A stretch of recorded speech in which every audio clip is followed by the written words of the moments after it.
Bom, pessoal, a gente está nesse painel agora com esse tópico de petição inicial para tratar, né?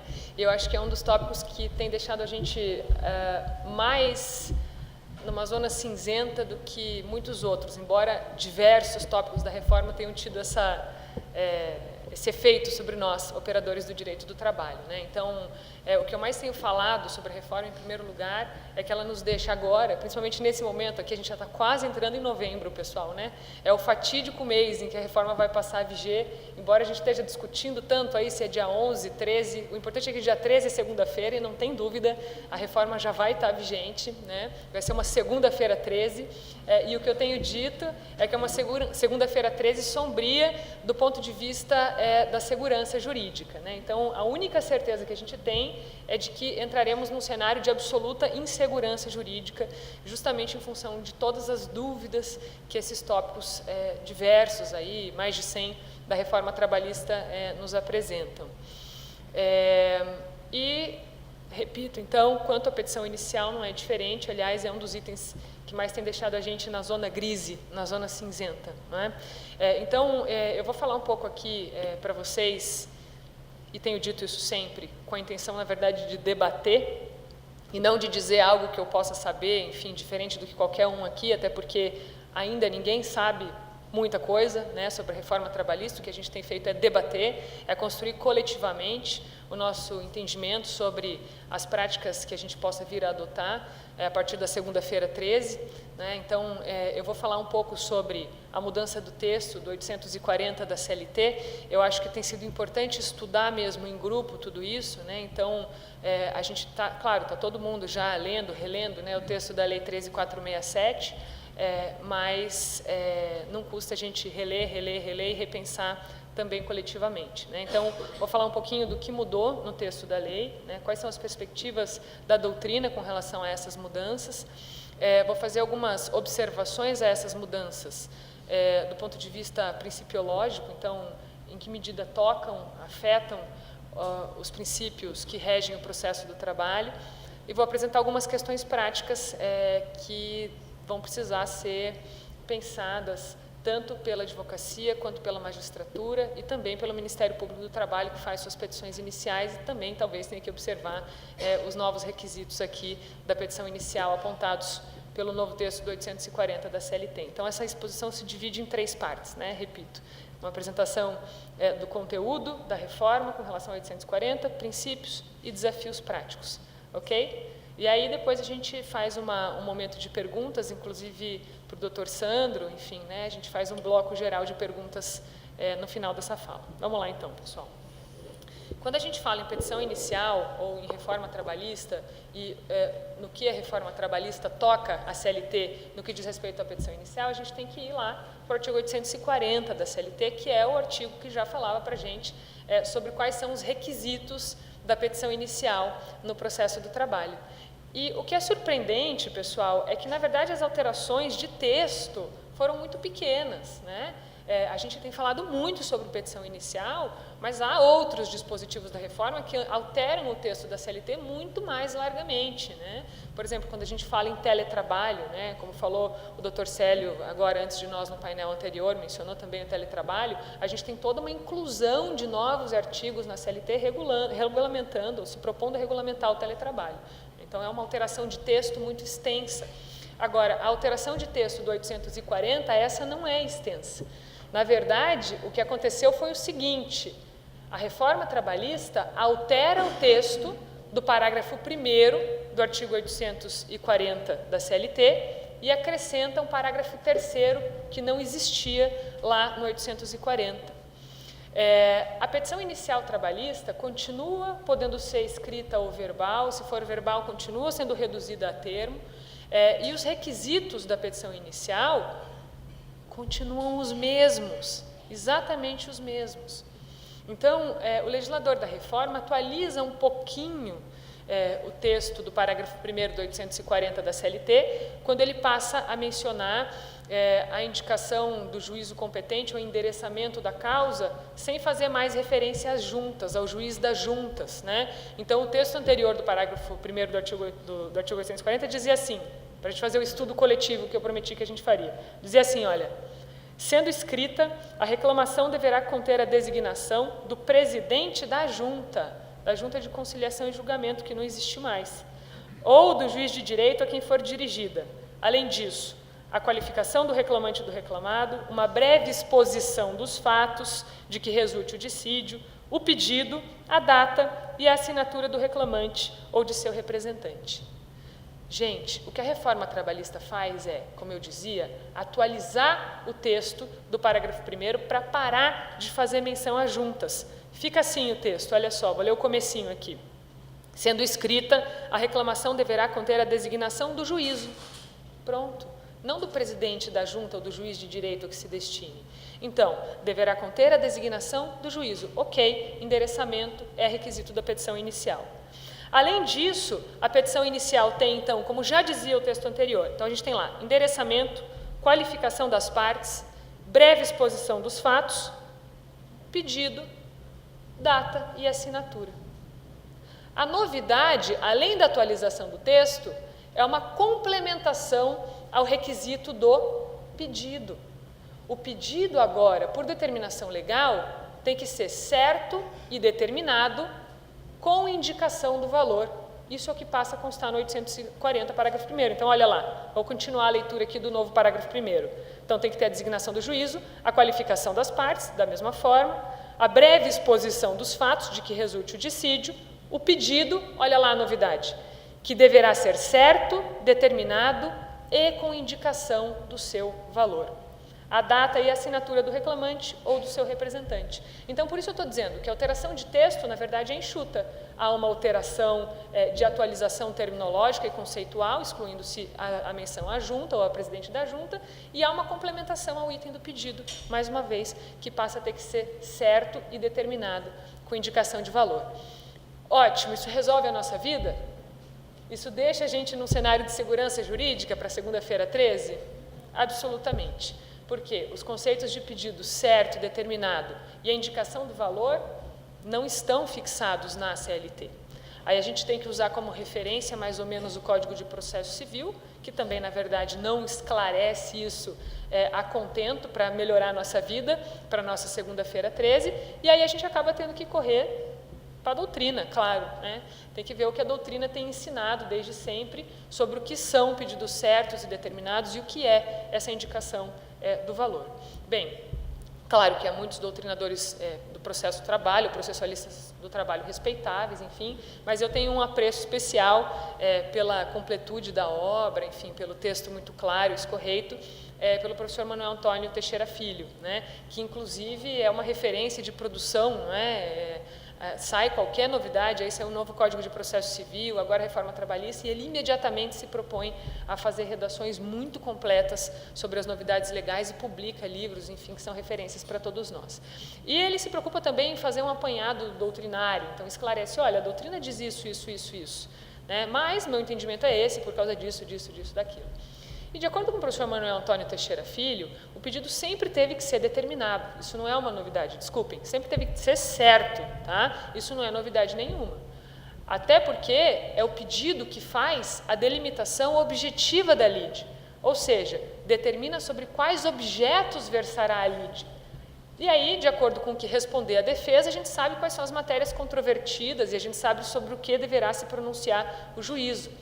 Tão importante é a certeza quanto aos pedidos, que uma sentença que não observe a delimitação objetiva que decorre da certeza dos pedidos, será uma sentença nula, não é? Uma sentença citra petita, ultra petita ou extra petita. O que é isso? Que julgue para menos dos pedidos, para além dos pedidos ou para algum pedido, ou, enfim, quanto a algum pedido que sequer tenha sido mencionado em petição inicial. Então, é claro que o pedido tem que ser certo.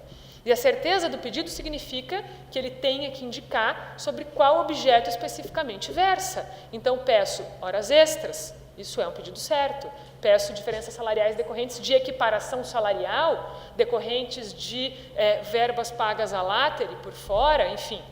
Então, o pedido sempre teve que ser certo, não é? E essa certeza do pedido que define o objeto sobre o qual ele versa também tem que decorrer, logicamente, da causa de pedir, não é? Então, apresenta-se uma causa de pedir com fatos, e aí aqui há mais um ponto a se pensar sobre os requisitos da petição inicial. De acordo com o texto antigo e novo do 840 da CLT, a nossa causa de pedir pode se constituir de breve exposição fática, sem necessidade de indicação de fundamentos legais ou jurídicos, não é? E o pedido tem que decorrer, logicamente, desses fatos apresentados. Então, diante desses fatos, eu quero exatamente isto, que me seja deferido este objeto, certo, claro, bem delimitado, com relação ao seu objeto. Então, pedidos incertos já dariam ensejo à inépcia da petição inicial, mesmo antes desse ajustamento feito pelo legislador da reforma ao parágrafo 1º do 840 da CLT. Mas, o pedido, além de certo, tem que ser também determinado. E aí o legislador da reforma, para não deixar dúvida, diz com indicação do valor. Pedidos certos e determinados, vírgula, com indicação do valor, vírgula, data e assinatura. Bem, segundo Manuel Antônio Teixeira Filho, a determinação do pedido já é a expressão qualitativa e quantitativa do pedido. Ou seja, segundo o professor Manuel Antônio, o pedido ter que ser determinado já significa ter que ser liquidado.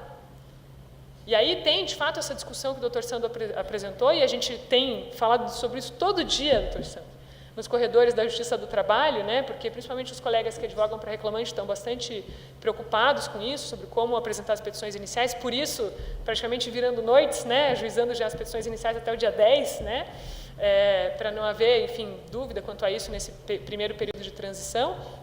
Mas, claro, né, a gente precisa pensar agora no que a doutrina diz sobre o que significa pedido determinado. O que significa indicação do valor do pedido. Significa bastar indicar uma estimativa de valores ou ter que haver uma efetiva liquidação do pedido, um cálculo contábil mesmo sobre aquela pretensão que está objetivada no pedido certo e determinado. Bem, essa discussão é uma discussão muito importante, a gente precisa se dedicar muito a ela daqui para frente. Ela vai ser uma chave, né, enfim, de resolução sobre esse requisito da petição inicial, mas, de acordo com o professor Manuel Antônio Teixeira Filho, o pedido certo e determinado com indicação do valor tem que ser um pedido efetivamente liquidado, não é? Então, liquidado por cálculos contábeis. Essa é a posição dele, e aí, sendo essa uma posição mais, talvez, drástica, né, é com ela que eu me preocupo, efetivamente, né? Então, se fosse, já fui, agora não sou mais, mas se fosse ainda advogada de reclamante, estaria preocupada em tentar apresentar os pedidos liquidados com cálculos, enfim, desde a petição inicial, ou, caso isso fosse absolutamente inviável, e a gente vai falar disso aqui na frente, tratando dos pontos práticos com os quais teremos que lidar a partir da segunda-feira 13, procuraria fazer aí uma argumentação bastante sólida na minha petição inicial para justificar por que tais e tais pedidos não estão efetivamente liquidados, não é? Além disso, pessoal, então falei a vocês que o legislador da reforma, ainda falando do texto do 840, o legislador da reforma acrescentou o parágrafo 3º ao artigo 840. O parágrafo 3º diz assim, olha lá, os pedidos que não atendam ao disposto no parágrafo 1º deste artigo serão julgados extintos sem resolução do mérito. Ou seja, passa a haver no texto seletista, não mais apenas no texto processual civil, menção a uma hipótese objetiva de inépcia da petição inicial. Então, de acordo com a intenção do legislador da reforma, pelo menos, a apresentação de pedidos não liquidados ou não certos e determinados com indicação do valor, se trata de hipótese objetiva de inépcia da petição inicial. Bem, pessoal, aqui a gente tem, então, esse cenário geral do como era e como ficou o texto do 840. Então, com o que a gente está lidando, né, quando a gente passa a discutir a petição inicial à luz da reforma trabalhista? Esse é o contexto positivado, né, o contexto legal. Aí, a partir daqui, a gente tem que começar a nossa tarefa hermenêutica, todos nós, não só os magistrados, também os advogados, né? Passar a fazer um processo interpretativo para entender, afinal, o que significa tudo isso que passa a constar no 840 da CLT. Nesse segundo momento, então, eu vou fazer uma análise disso aqui à luz de alguns princípios do processo do trabalho. Em primeiro lugar, aqueles tão caros princípios da informalidade e da simplicidade, que regem o processo do trabalho, porque o processo do trabalho, como a gente sabe, instrumentaliza uma relação fática e contratual muito específica, na qual há necessariamente a desigualdade entre as partes, não é? Afinal, o contrato de trabalho é o único contrato que pressupõe a desigualdade entre as partes. Não só aceita e legitima, quanto pressupõe. Afinal, de acordo com os artigos 2º e 3º da CLT, deve haver subordinação para que haja a relação de emprego e, consequentemente, o contrato de emprego, e o processo do trabalho instrumentaliza a discussão deste contrato, especificamente. Por isso que é um processo regido por princípios específicos, entre eles os princípios da informalidade e da simplicidade. E aí eu gostei muito do que o Dr. Sandro disse, quando ele menciona o Frankenstein, né, que a reforma trabalhista cria um Frankenstein. Eu estava usando dizer que a reforma trabalhista institui dispositivos esquizofrênicos, né? Então, é um Frankenstein com esquizofrenia, né? E olha só como isso fica claro no parágrafo 1º do 840 da CLT. Gente, a gente teve essa super mudança de texto legal, mais de 100 dispositivos alterados. Uau, que movimento intenso de mudança legislativa. Feito em muito pouco tempo, com pouquíssima discussão, pouquíssimo esclarecimento e, consequentemente, desculpem a expressão aqui, mas dando na trave, né, em muitos aspectos. Vejam só, a CLT passa a fazer menção específica e expressa aos honorários de sucumbência, à litigância de má-fé.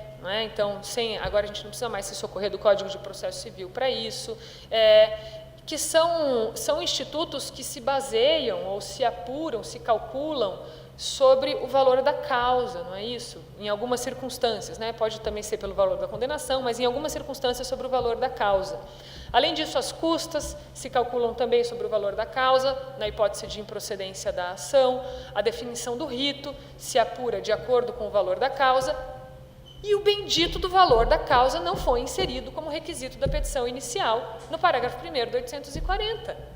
A gente já discute isso há tanto tempo, que o valor da causa é requisito da petição inicial, embora não esteja mencionado expressamente no 840. A doutrina já dizia isso, o parágrafo 1º do 840 está obsoleto, quando ele não menciona o valor da causa como requisito da petição inicial. O valor da causa é indispensável à tramitação do processo do trabalho em diversos aspectos, e agora com a reforma trabalhista muito mais, já que a própria CLT passa a falar em honorários de sucumbência e litigância de má-fé calculada sobre o valor da causa em algumas hipóteses.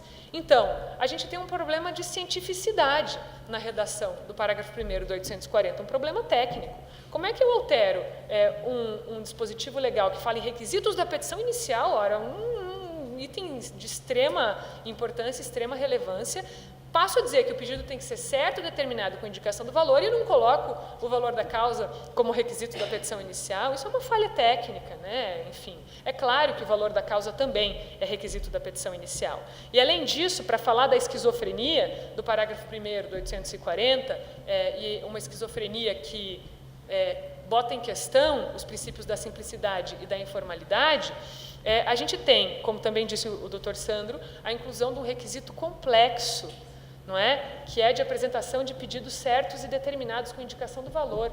Isso eleva muito a complexidade da redação, da formulação, do processo de preparação da petição inicial. Ou seja, não é assim tão informal e simples, né? Os princípios da informalidade e da simplicidade ficam em xeque diante da necessidade de, já na petição inicial, não lá na fase de liquidação, na petição inicial, o reclamante ter que apresentar pedidos certos e determinados com indicação do valor.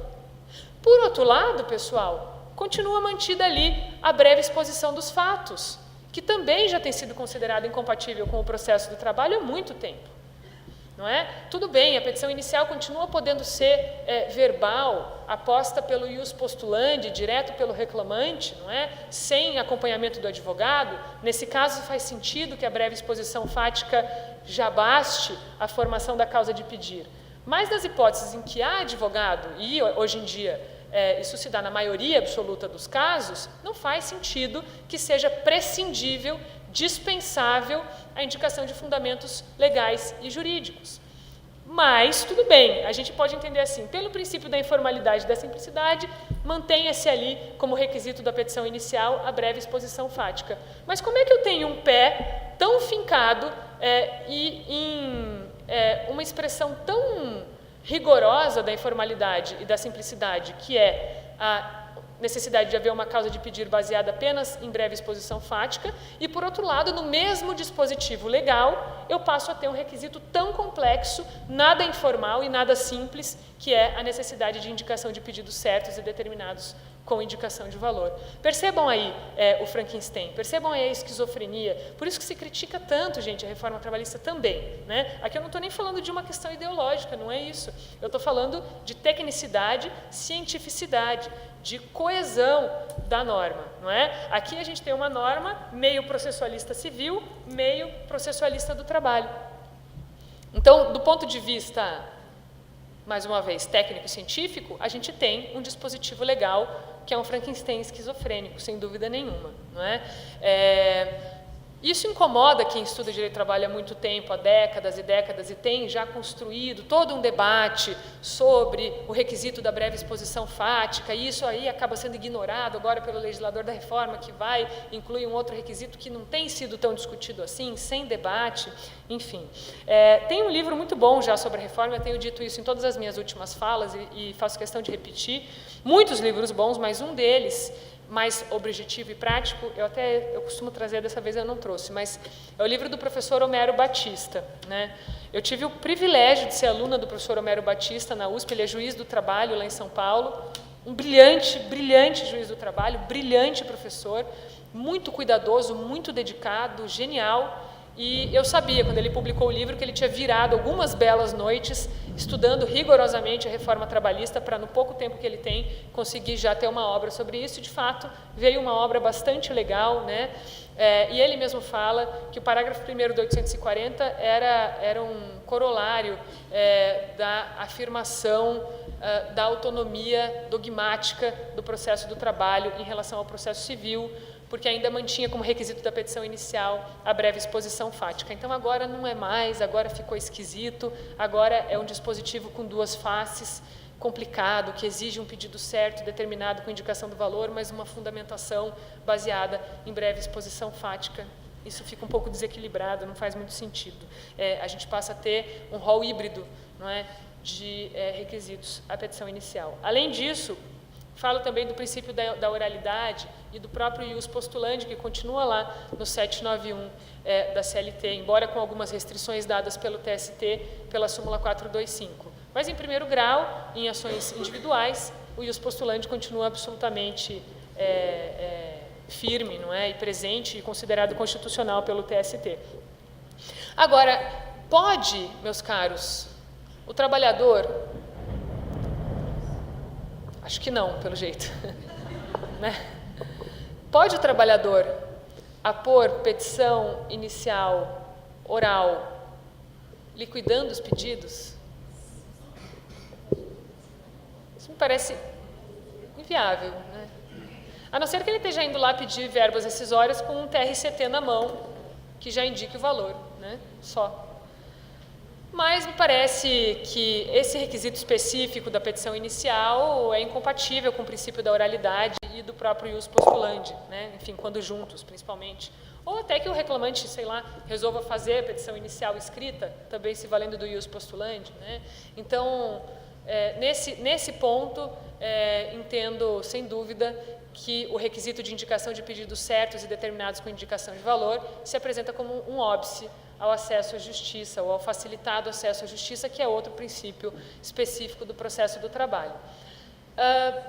Agora, muitos colegas têm me dito, colegas advogados, né, têm me dito, puxa vida, advogados que defendem a classe trabalhadora, não é? Puxa, vai ficar muito difícil agora fazer a petição inicial, isso é um absurdo e tal. Aí eu já não concordo tanto, porque hipossuficiente é o trabalhador, né, é o cliente do advogado. Não é o advogado. O advogado tem que ter conhecimento técnico, tem que ter conhecimento científico, tem que estudar muito, né? E tem que poder ter aí os caminhos, os subsídios para poder fazer o trabalho técnico que tem que ser feito.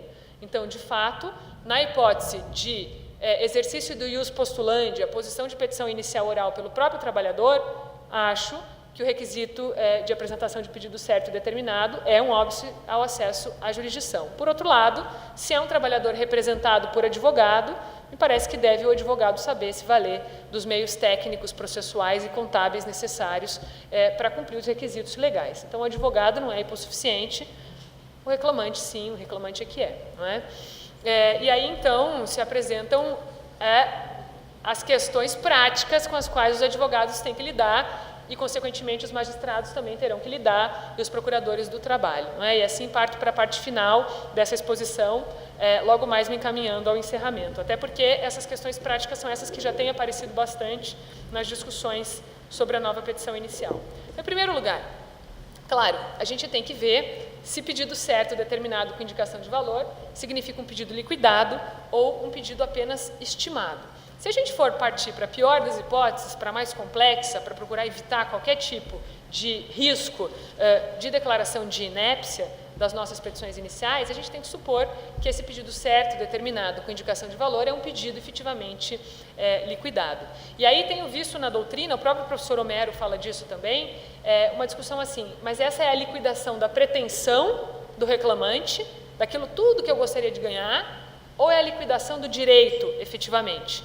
Ou seja, o advogado tem que pensar bem aí na criação de teses, né? Então, existe aquele direito, que talvez seja mais certo, mais assegurado, e existe a pretensão que há sobre o direito.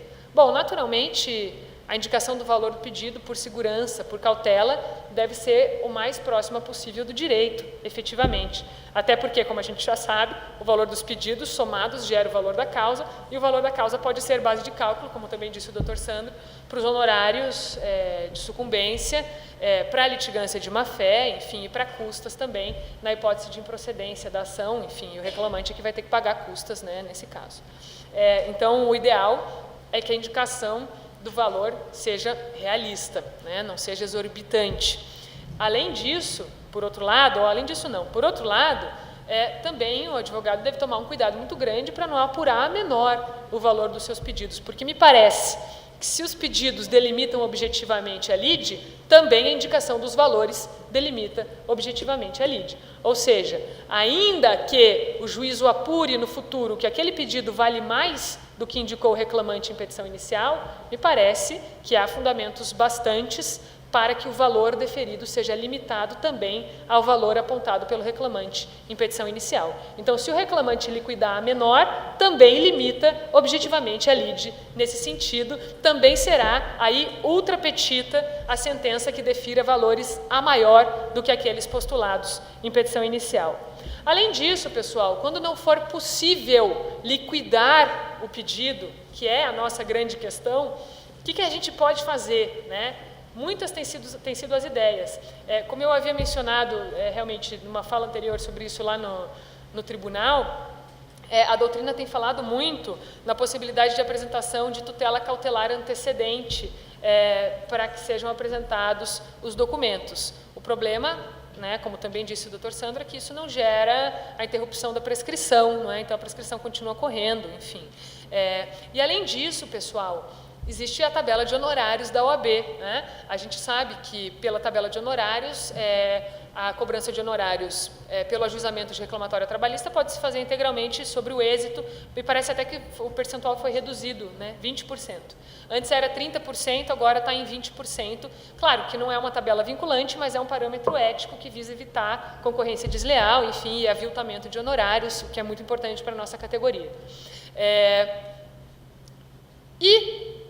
Para a tutela provisória de urgência cautelar antecedente, que seria a medida cabível aqui nesse caso, há previsão de honorários específicos, e esses não sobre o êxito, inclusive porque a tutela pretendida aqui seria se basearia na apresentação de documentos, ou seja, não há condenação em pecúnia nessa ação especificamente, e há previsão de honorários para esse tipo de medida.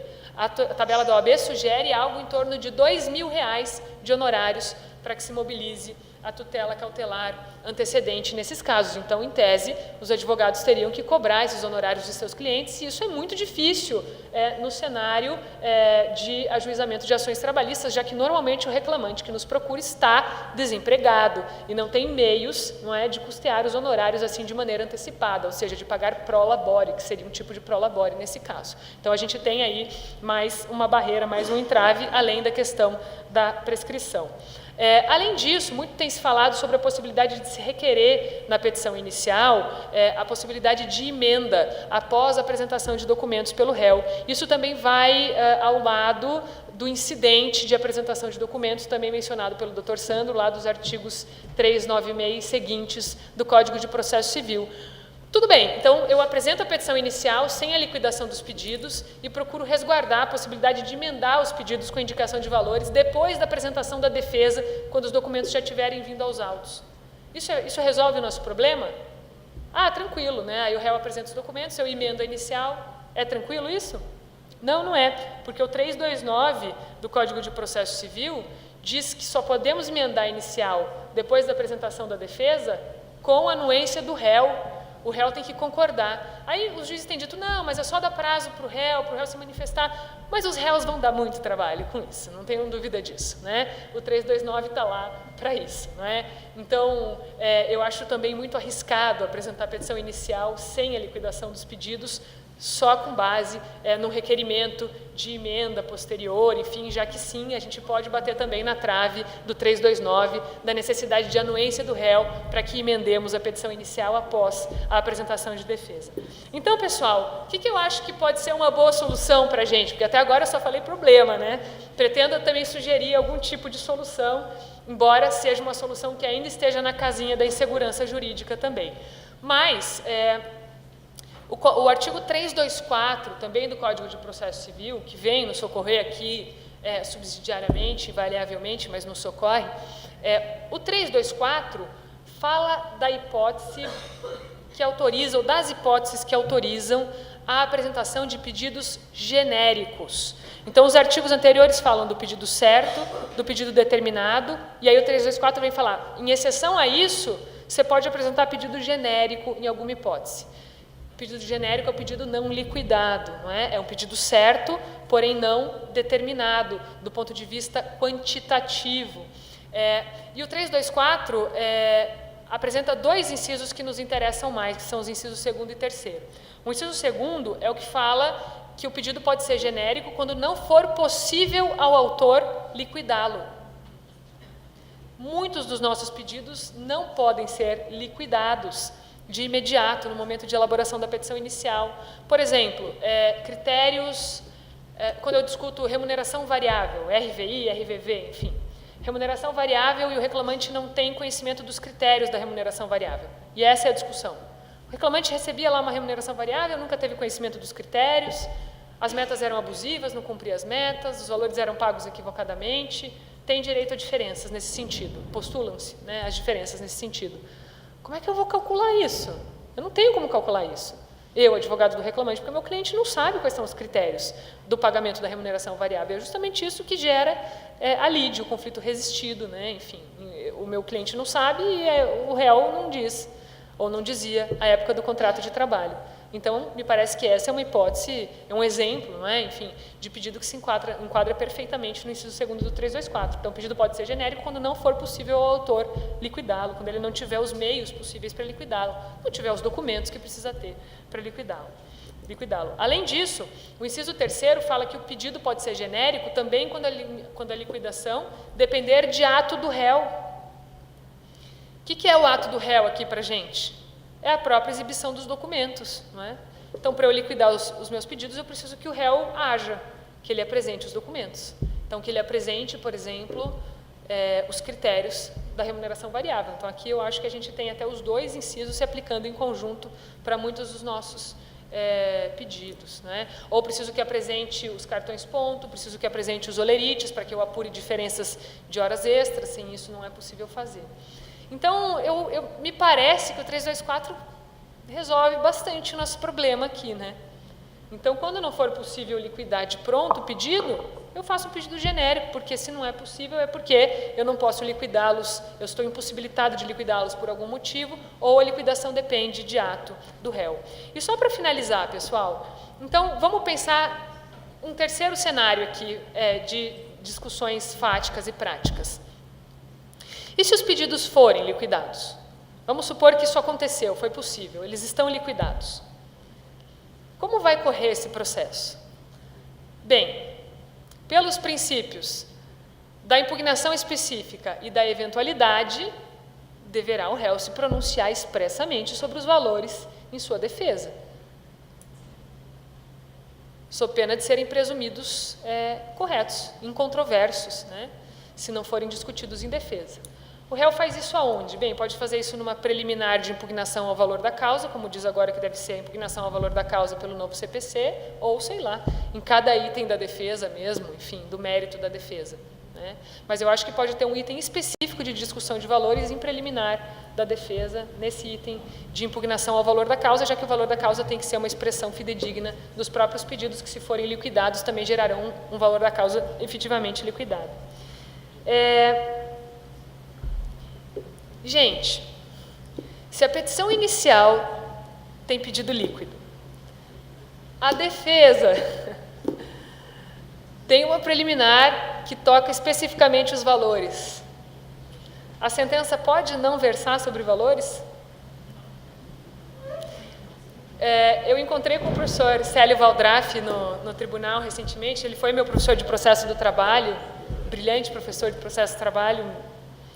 E eu estava falando, professor, eu vou falar de petição inicial, né? Foi antes de falar lá no tribunal. Falei, poxa, que pepino, né? Não tem solução. Maíra, a solução é simples. Para que tudo isso faça sentido, a sentença tem que ser líquida. Falei, professor, eu vou dizer que foi o senhor que disse. Pode dizer. Foi o professor Célio Valdraff que disse. E, na verdade, o professor Célio Valdraff diz isso com base num dispositivo que havia no Código de Processo Civil de 73 e que não foi reproduzido no nosso atual Código de Processo Civil de 2015, que é o 459. O 459 dizia que se o pedido fosse líquido, a sentença também teria que ser líquida, né? Então, a sentença teria que versar expressamente sobre valores. Mas tudo bem, a gente fica com essa discussão, se a sentença tem ou não que ser líquida também. Agora, mais uma vez, se a sentença for líquida, pessoal, então vamos lá, a gente está indo por partes, né? Então, eu já tenho uma petição inicial liquidada, uma defesa que discutiu os valores expressamente, uma sentença que também se pronunciou sobre os valores. O que vai acontecer na prática? Eu vou ter um recurso ordinário que também vai ter que discutir valores. Não mais um agravo de petição, não mais com garantia do juízo, que vem dos embargos à execução que antecedem o agravo de petição. E não mais a apreciação de valores pela seção especializada do Tribunal Regional do Trabalho, mas pelas turmas, porque são as turmas que julgam os recursos ordinários apostos ou interpostos em fase de conhecimento. A única palavra que me vem à cabeça nessa hora, e eu peço já desculpa a todos também, é quiçaça. Quiçaça, isso é uma bagunça, uma bagunça, uma bagunça. Vai ter que ter revisão de regimento interno, vai ter que, meu Deus do céu, vamos ajuizar essas ações até o dia 10 de novembro mesmo, porque, olha, é isso aí, pessoal, obrigada.